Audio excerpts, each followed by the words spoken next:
Oh my God, babe! Oh!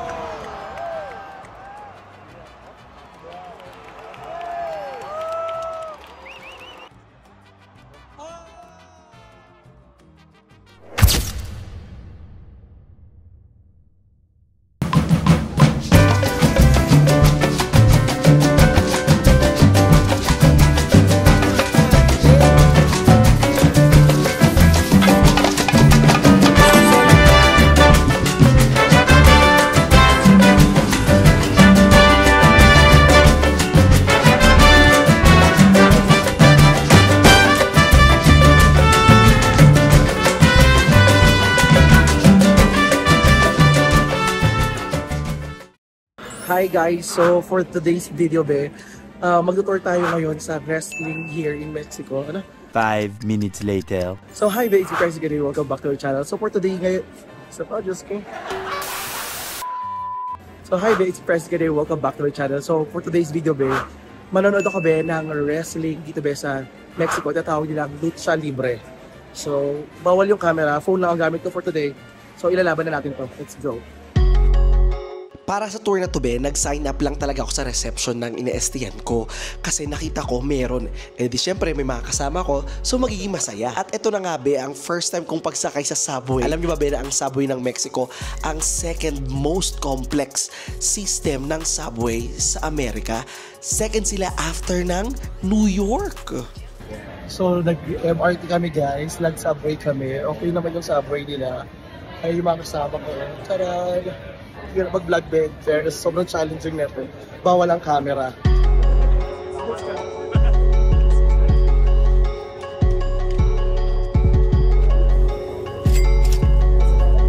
So guys, may sila talaga ito vlog ito. Mabilis na, papasok na kami. See you inside. We're here na guys, oh my God.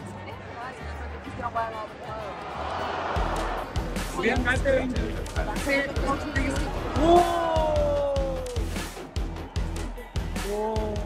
Oh my God, babe! Pero promise, goal ko to and I'm doing it. I'm so happy.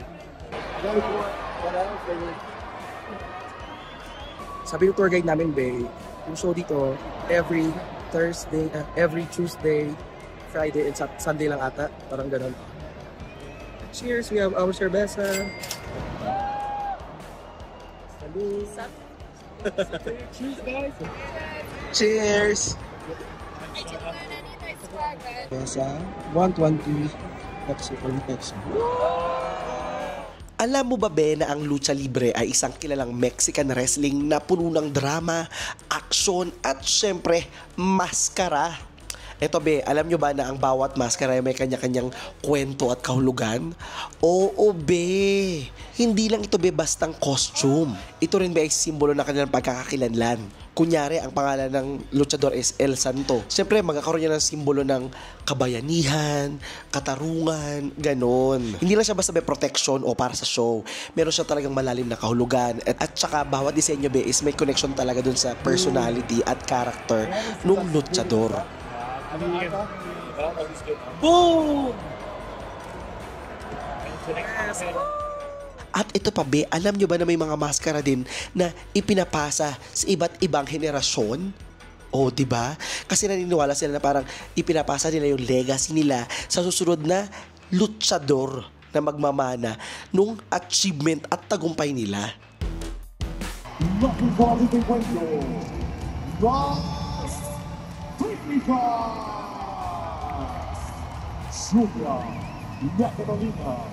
Y esa lucha que ha destacado en el ámbito independiente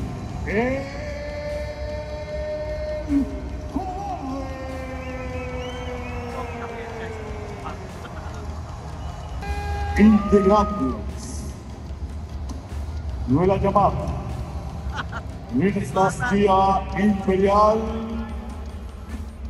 en el Consejo Mundial de Lucha Libre. Es así como llega el hijo del villano.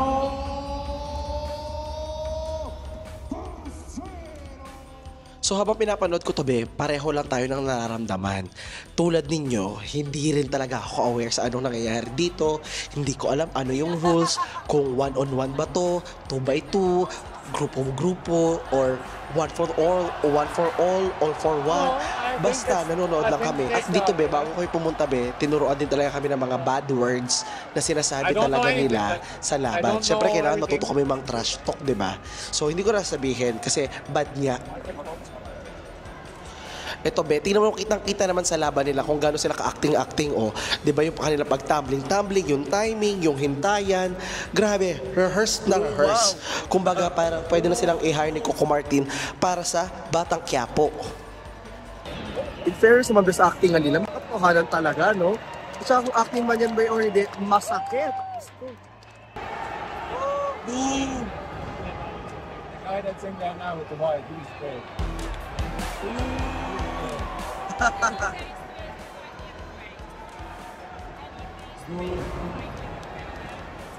Yeah.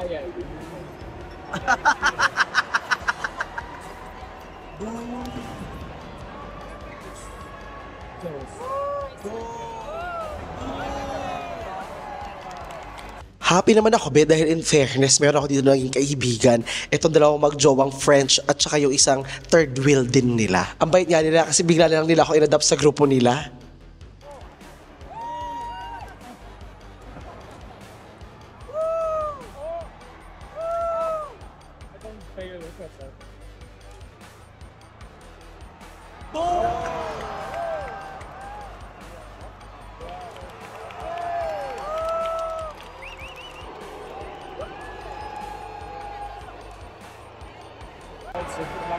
This moves mal aus dem weil gelandet irgendwo oder so.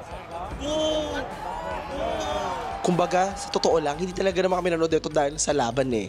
Nanonood talaga kami nito para sa mga stunts, sa drama, sa effect, at syempre lalo ka mag-i-enjoy dun sa reaction talaga ng audience. Diba? Na parang we are one with the luchador. At nakakatawa pa dito yung nagkakampihan pa kami dahil pakiramdam ko rin din naman dito sa kanilang laban. Kadalasan ang nananalo is yung mga lokal o OB kasi parang itong set ngayon is international yung setting. Merong kalaban from England, kalaban from USA, kalaban from Canada at iba pang bansa.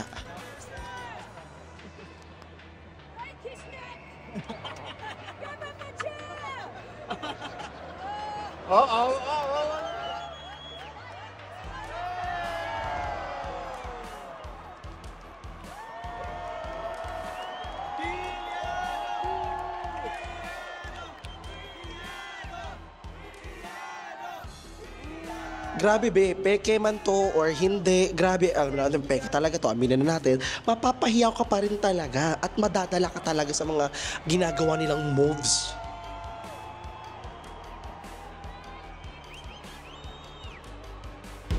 Del Japón es el inmortal. Señoras y señores, ante ustedes,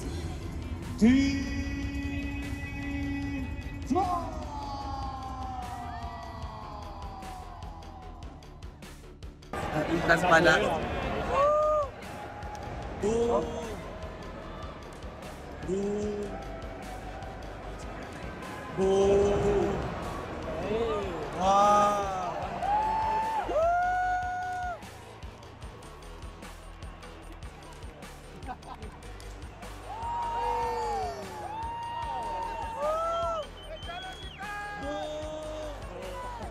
The army guy. So army guy, I go for the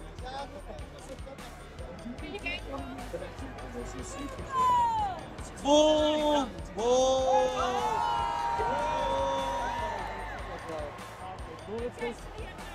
Wow! Boom! Boom! Actually, meron kang makikitang pattern sa storyline ng mga laban dito. Sa simula, unang nananalo talaga yung foreigner. Pero maya-maya, ililigpit din talaga siya ng Mexican. At sa huli, Mexicano at Mexicano pa rin ang mananalo. Oh, hindi masyadong luto. Oo. Ito tawag dito siguro, lutong Mexican. Oo. Tako. Hindi ka natalo. Ikaw ay natako.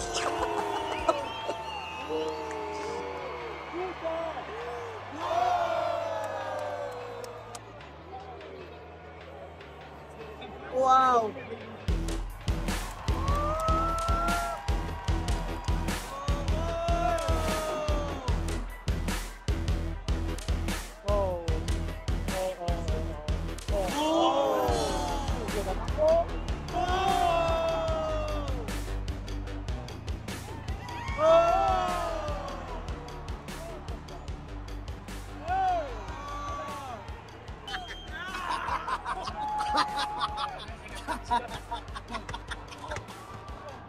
They're just like, ooh. We did the same thing.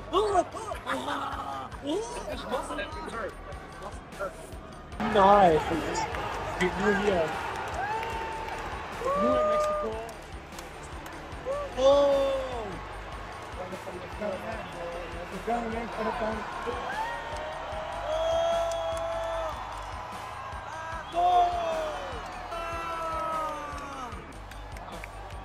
He won!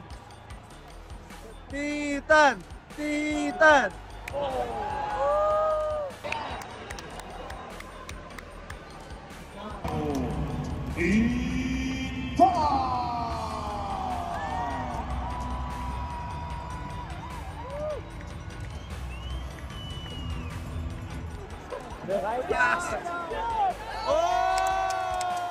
Ito naman be, para sa ating next round, mukhang ang crowd favorite is itong Lolo.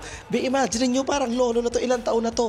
Ilan? 65, 70? Tapos lumalaban pa rin sa wrestling. Wow! Grabe! Panoorin nyo to guys.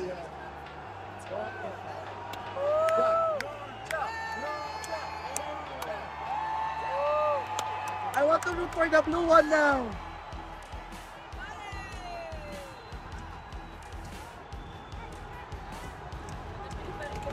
Abuelo! Ah!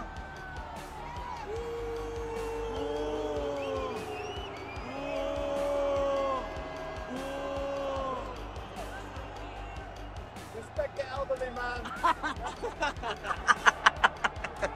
Where's the respect? Next time, wear diaper. Culero! Culero! Culero! No, not grandpa. Oh, 619. Oh! Boom! Boom!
So yung buong show be, para sa amin is tumagal ng nasa 2 oras din. So parang nanood ka ng pelikula, pero ito live action.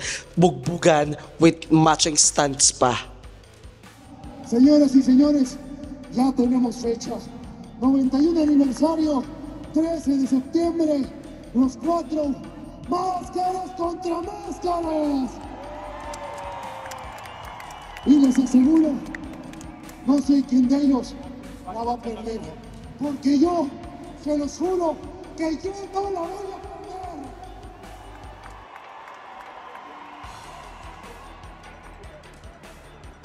Hindi man namin lubusang naiintindihan yung show, pero surely be na mag-enjoy ka talaga pag nanood ka neto ng live dito. So guys, bumili ako ng mask sa kanila kasi pangarap ko talaga bumili ng mask. So I got a mask for 500 pesos. Mexican pesos, so mga 1.5 pesos. Mas mura pa rin ito kaysa sa Hollywood, so it's okay.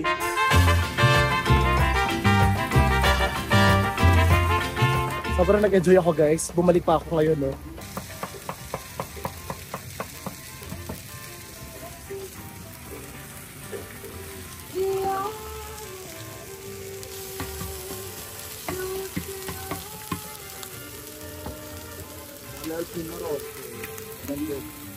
Tranquilos con mis tortillas.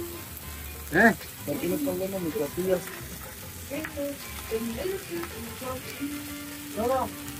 Sí. Olio, cilantro. Sí.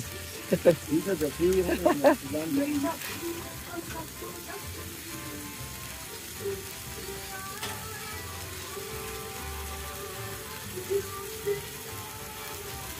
Me voy a mudar a otro cuarto, Panchito. Portugal. Sí. So guys, kakainin ko na to guys. So go, doon na sa kwarto. Hindi ko na may videohan. So bye bye. Good night.